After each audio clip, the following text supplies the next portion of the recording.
राजपुर गांव में एक बहुत बड़ा तालाब था। उस तालाब के किनारे ही एक बरगद का पेड़ था।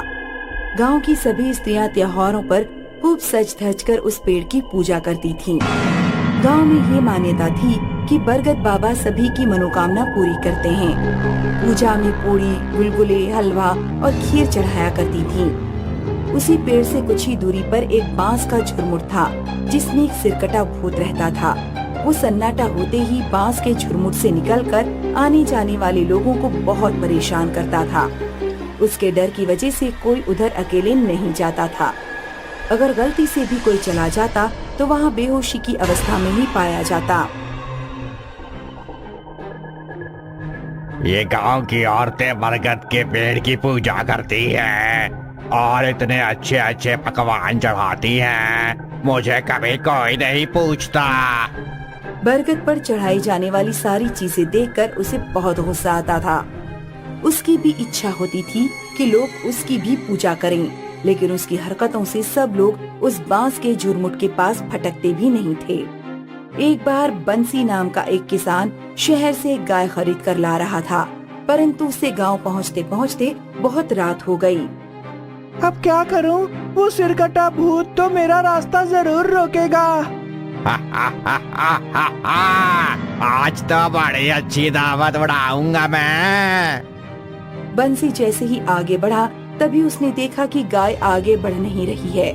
वो उसको कितना भी हाँकने की कोशिश करता, वो अपनी जगह से टस से मस नहीं हुई, बल्कि थोड़ी थोड़ी देर में वो उछलने लगती। हे भगवान, बड़ी मुश्किल से गाय खरीद कर लाया था। अगर इसे छोड़ कर जाता हूँ तो वो सिरकटा भूत इसे भी नहीं छोड़ेगा। तब तक उसने देखा कि गाय घूमकर उस तालाब की तरफ जाने लगी। अरे बाप रे, लगता है वो दुष्ट मेरी गाय को हाँक कर ले जा रहा है। बंसी दौड़ता हुआ अपनी गाय के पीछे पीछे भागने लगा, लेकिन तभी उसे ठोकर लगी और वो मुंह के बल गिर पड़ा। तभी उसे लगा कि किसी की मजबूत बाहों ने उसे सहारा देकर उठा लिया। सिरकटे भूत, ये कैसी मुश्किल है। एक बार गिरा देते हो और फिर से उठा लेते हो।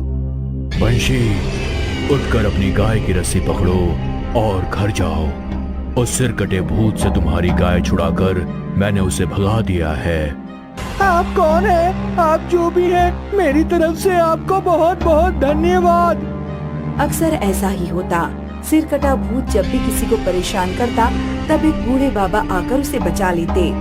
मीना, आज बहुत अच्छी खीर बना लो, चलकर बरगद बाबा को चढ़ा देंगे। मैं भी यही सोच रही थी। हो सकता है बूढ़ा आदमी कहीं बरगद बाबा ही न हो। ऐसे तो उन्हें आज तक किसी ने गांव में नहीं देखा। खीर बनाकर वो दोनों बरगद के नीचे बैठ गए और एक दोने में खीर रखकर चढ़ा दी।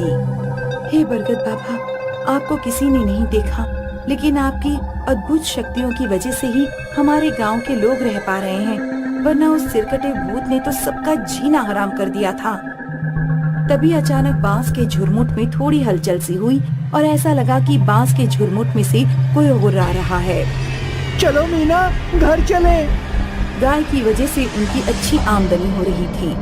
एक दिन कोई त्योहार था। गांव की सारी औरतें खूब पकवान बनाकर बरगद बाबा को चढ़ाने ले गई थीं। बंसी की बेटी मुनिया, जिसकी शादी होने वाली थी, वो भी बरगद के नीचे अपने होने वाले पति की लंबी उम्र की कामना कर रही थी। वाह, देखो सारी औरतें कैसे सज धज के पकवान चढ़ा रही हैं। और वो बंशी की छोकरी तो बड़ी छम छम पायल खनका रही है। आज इसको अपना शिकार बनाता हूँ। सभी औरतें वहाँ से वापस आ गईं, लेकिन मुनिया की पायल कहीं गिर गई। उसी को ढूंढने के लिए वो वहाँ रुक गई। अब आएगा मजा। वो उसके पास गया। तुम्हारी पायल खो गई है क्या? हाँ, तुमको कैसे पता? मैं जानता हूँ वो कहाँ है। बता दो, मैं खुद ही ले लूंगी। वो पायल मेरी ससुराल से आई है। वो उधर जो बांस का झुरमुट है ना, उसी में पड़ी है। मुनिया को तो वो पायल किसी कीमत पर चाहिए थी, तो बिना कुछ सोचे समझे बांस के झुरमुट के पास दौड़ गई। ये दुष्ट सिरकटा भूत आज इसको खत्म कर देगा। मुझे इसको बचाना ही होगा। ए लड़की, उधर कहाँ जा रही है? जा, अपने घर जा। तेरी पायल बरगद के नीचे ही पड़ी है। मुनिया को अचानक होश आया कि वो तो सिरकटे भूत के नजदीक जा रही थी। इस समय कोई है भी नहीं। उसने जाकर देखा कि बरगद के नीचे ही उसकी पायल पड़ी थी। पायल उठाकर वो सरपट भागी और घर जाते ही बेहोश हो गई। ये तुमने ठीक नहीं किया बरगद वाले भूत। आया हुआ शिकार तुमने भगा दिया। क्या कर लेगा तू मेरा? हिम्मत है तो सामने आ। तभी सिरकटा भूत नीचे आया। उसने बूढ़े के ऊपर हमला कर दिया, लेकिन बूढ़े ने उसके पैरों पर ऐसी लंगड़ी मारी कि वो गिर गया। इसके बाद उसके सीने पर चढ़ गए। तू अपने कर्मों को सुधारने की बजाय एक से बढ़कर एक पाप किए जा रहा है। आज तेरा अंतिम समय है। बहुत दिनों से मैं तुझे बर्दाश्त कर रहा था। वो मासूम बच्ची अपनी शादी के लिए कितनी खुश थी और तू उसी को अपना शिकार बनाने चला था। तेरी वजह से इधर से कोई अकेला फटकता तक नहीं है। तू अपनी सीख अपने पास ही रख। मैं तेरी ऐसी की तैसी कर दूंगा। दोनों में जबरदस्त उठापटक हुई। बूढ़े बाबा तो किसी पहलवान की तरह उससे भिड़ गए थे। अंत में सिरकटा भूत परास्त होकर जमीन पर ही गिर पड़ा। बरगद बाबा ने उसका सिर, जो सिर्फ उसकी गर्दन से थोड़ा सा ही जुड़ा हुआ था, बड़ी ताकत से उखाड़ दिया। खून का फव्वारा निकलने लगा। बरगद बाबा ने उसके सिर को पत्ते इकट्ठा करके जला दिया।